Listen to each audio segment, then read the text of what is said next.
Joe, the USA Trojans go over to Ann Arbor in their first Big Ten game to take on the Wolverines in what was one of the better games of the day yesterday. When you watched USC and Michigan, I know that you were live tweeting this. I was seeing it every time that you were going out there. You really had a lot of fun with this game. What did you take from USC versus Michigan? I didn't have any fun with this game because I don't like. I'm not going to start the segment up off of this. I'm not going to. I'm going to be positive. I mean, look, I'm a Notre Dame fan. You guys all know I'm a Notre Dame fan.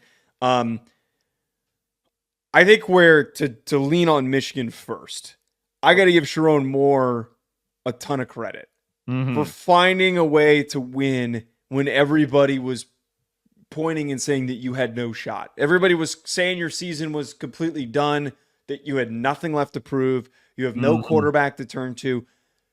This is the only team in the country that can attempt what they did, which is running a really diverse rushing playbook with the most powerful running quarterback in the country. There's not many other quarterbacks in the country that can run downhill and as hard as Alex Orji. There just isn't.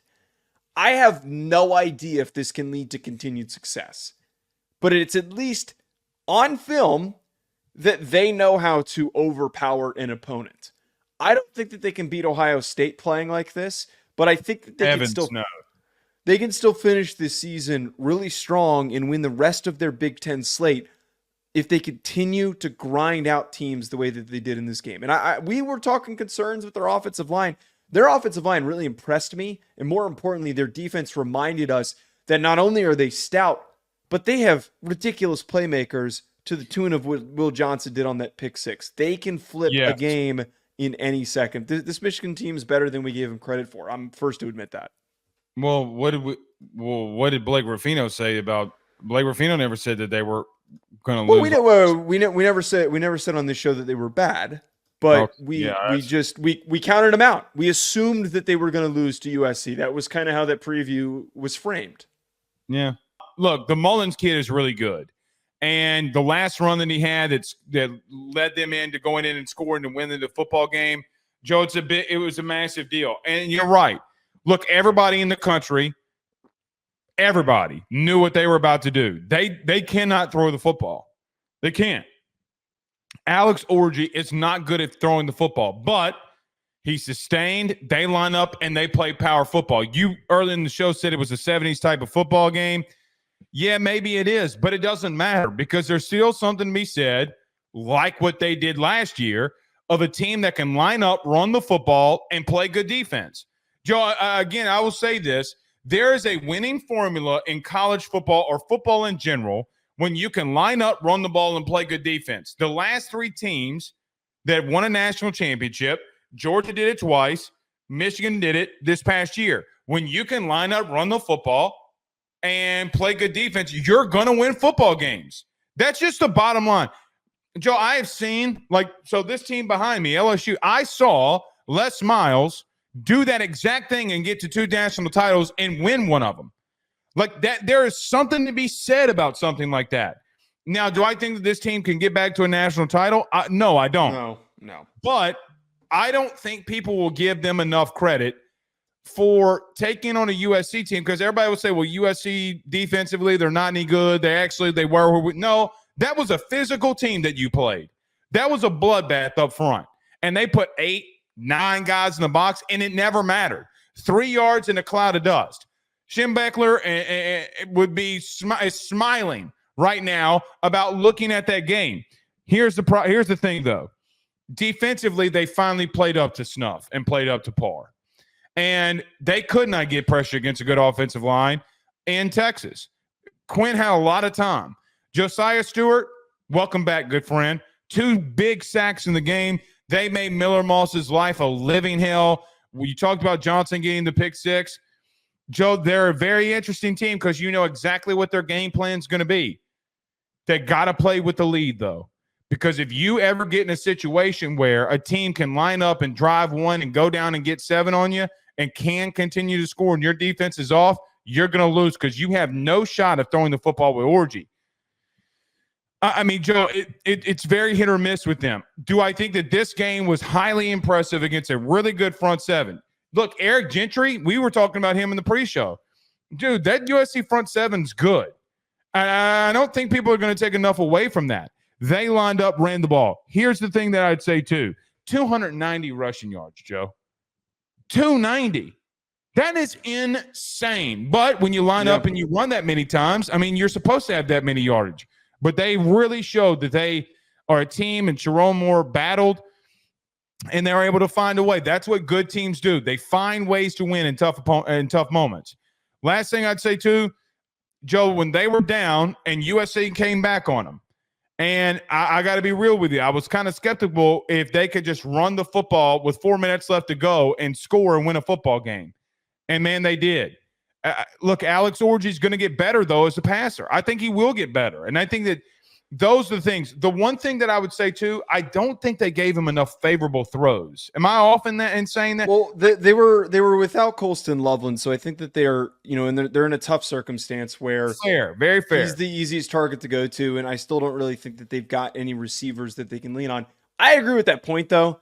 I know that he doesn't have much as a passer or even any evidence that we can turn to. 7 to 12. I mean, the kid's no. But that's what I'm saying is that we've got less than 30 passing attempts in his career. We have no idea if he could become a better thrower. It seems like based on the fact that they're not throwing the ball at all means that they don't really trust him. And they didn't start him.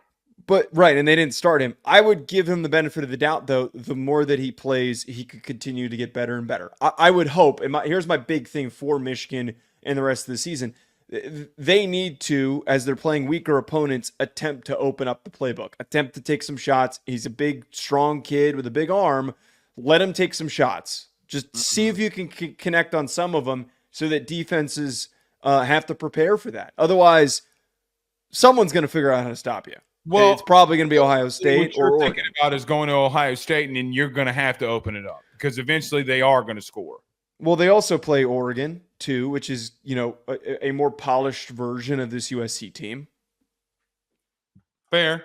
Fair. I mean, look, there's no question about what they're going to do. Now, ultimately, the question becomes how much can you lean on teams? And if you can play with a head or be from ahead and you can lean on teams, Joe, you're going to win football games. I mean, look, I was just highly impressed about that they never gave up. And they continue to find ways to win. And it's a beautiful way to win, man. It's a beautiful way to win. Offensive linemen were oohing and ahhing watching this game. Look, man, we're going to line up and run it. Stop us. And they couldn't, Joe. I mean, that's just the truth. Now, I'm going to go back to this. They might have one of the better 1-2 punches in the country. When you got Mullins and Edwards and Orji as a triple threat, Joe, it's going to be hard to stop, man. It's hard to stop, and that's why I'm not going to call them a triple option team. That's not what I'm about to do here. But that is a three-headed monster that, look, man, you can make you can confuse some defenses on what you're going to do. It's just that you're not going to live. You're going to live without the explosive plays for majority of the game, unless Mullins, who, by the way, I'm going to say this. Like I said earlier, I think he's better than Edwards, but they're just a really physical football team, man. I literally had that written down in my notes that they might have the best three-headed rushing attack in the entire country. Actually, I'm going to go as far as to say, yes, they have the best three-headed rushing attack in the country because of what Orji brings to the table, not as your typical finesse running quarterback. He's going to punch you in the face as he's running. Like he is that big and strong and physical that they can grind him out in short yardage areas. That they're able to do that, and it requires for defenses to hesitate and to know who has the football. Yeah, this feels like we're talking about Navy, but imagine if Navy had a 6'4", 250-pound quarterback that is stronger than most people on the field. That is what the threat is here. I got to admit something. I did a road to glory with a scramble quarterback, and I'm 6'6", 260, and I run the option the whole play, and nobody can stop me on College Football 25. So you made Alex Orji. That's what you. I mean, 6'6", 260. I'm basically LeBron James, But I understand. Oh well, whatever. I mean, look, I want to talk about this too before we get to USC. Joe, the defensive front stepped up. We thought would be one of the better defensive lines in the country. I did not think that they had a great game against Texas. I thought they had a good game, not a great one. Man, Josiah Stewart's hello. I mean, that kid was all over the place. Man, they played nasty. You know what I felt like watching that game again this morning? They felt like it was like they could not lose. What do I mean? Like they played with a tenacity of, hey, man, there is no tomorrow for them. Does that make sense? Like, there is no tomorrow. Everything got left out on that field for Michigan. And that's why you love teams like that. There was no question that they were going to win that football game.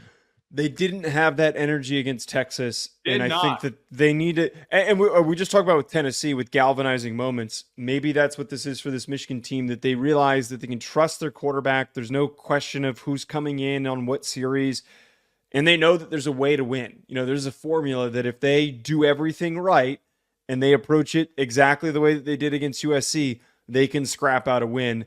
But let's talk about USC, though. Let's get to USC. Yeah. This video is sponsored by the online fitness training camp presented by Chris Gates Fitness. When I first started talking about Chris, about partnering with our show, not only was I excited to have a fitness sponsor for our pod, but more importantly, when I found out about how he can help people achieve their goals, I was even more bought in, because when the football season starts, it is so tough to stay on top of things and also to be able to enjoy yourself on Saturdays when it's game day. With Chris Gates Fitness's online training camp, you're going to be able to effectively stay focused, consistent, burn fat, build muscle, and do it with a like-minded community of individuals working towards the same thing. On top of this, you're going to be able to get direct coaching from Chris and the ability to ask him questions with an access to a live Q&A where you can get direct personalized support from Chris himself. Don't wait any longer. If you're trying to get in shape during this fall and you want to be able to do it with the right support system, head on over to chrisgatesfitness.com/training camp or click the link in the description. And you need to do it today because you can get the first month. Personal training is expensive, folks. The first month for only $10 when you use that code RuffinoJoe. Don't wait any longer. Head on over there. BetOnline remains your top spot for all of your live betting action and contests. NFL, college football, UFC, NHL are all in full swing. BetOnline is your number one source for wagering news, odds, trends, and predictions with both desktop and mobile access at any time. Head to BetOnline today and use promo code BELIEVE, that's BLEAV, for 50% off your first deposit. That is a 50% welcome bonus. BetOnline, where the game starts.